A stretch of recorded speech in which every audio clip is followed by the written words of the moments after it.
Bonjour à tous, toujours présent à la Corderie Royale, je vous présente quelques éléments d'accastillage d'un navire, les poulies.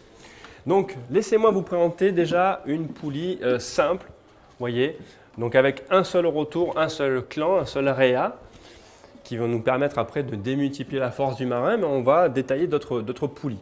D'autres poulies, chaque poulie va avoir presque son petit nom en fonction de sa forme. Ici on est sur une poulie moine, parce qu'elle ressemble un peu à la tête de moine, allez savoir. Alors, vous avez ici la poulie violette. Écoutez, laissez-moi vous présenter les cordages, mais surtout avec les noms qui vont posséder à bord d'un navire. Vous les avez découverts sur les murs ici avec différents noms. Chaque cordage a un nom pour s'y retrouver dans un amas en fait, de manœuvres qui descendent du ciel, on le voit, et qui descendent sur le pont. Rappelez-vous, je vous ai parlé de 250 manœuvres, c'est 250 cabillots taqués sur lesquels on va venir tourner tous ces cordages. Donc là, sur cette image de l'Hermione qui est en plein effort, qui est déjà en train de travailler, on a une vue sur le grand mât ici. Et donc on retrouve déjà trois éléments, trois voiles. La grand voile, le grand hunier, le grand perroquet qui travaillent, vous voyez, qui sont bien gonflés. Et on voit déjà la grand voile qui est en aile de cygne, puisqu'on a replié, on a cargué une partie de la voile pour que le vent s'engouffre dans la misaine qui est devant. Donc vous voyez, c'est déjà assez technique et ça nous permet déjà de détailler. Ici, on a le bouquet, on appelle ici le bouquet puisqu'on va avoir deux poulies maîtresses ici avec l'écoute de grand voile et l'amure de grand voile. Vous voyez déjà des termes.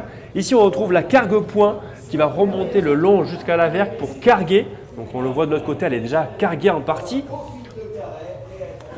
Un peu plus haut, on va retrouver ici les étais et contre-étais qui permettent de maintenir le mât, c'est ce dont je vous parlais avec le moc.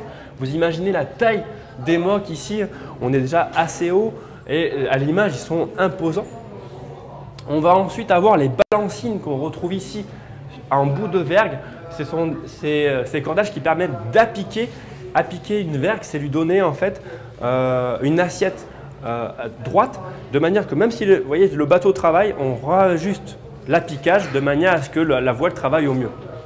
Ensuite, on va retrouver également des cargues qui redescendent, les cargues fond qui ramènent le fond de la voile et les cargues boulines aussi qu'on ne voit pas à l'image.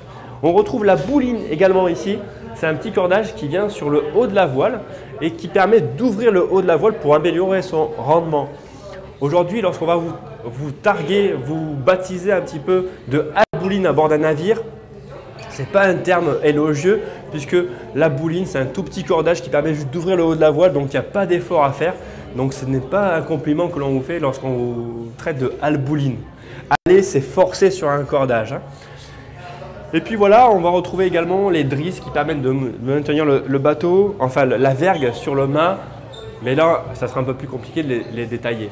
Vous avez également les haubans ici, qu'on découvre, qu'on devine à peine ici, qui permettent de maintenir le plateau de hune de misaine, puisque là on est vraiment au pied du mât de misaine.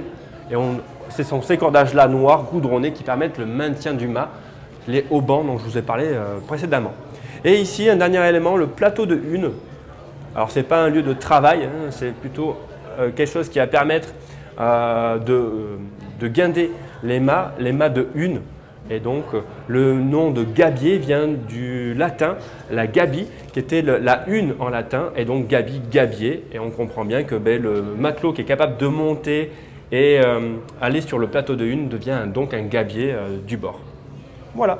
Écoutez, j'espère que cette petite anecdote sur les cordages et le parallèle avec l'Hermione vous a plu.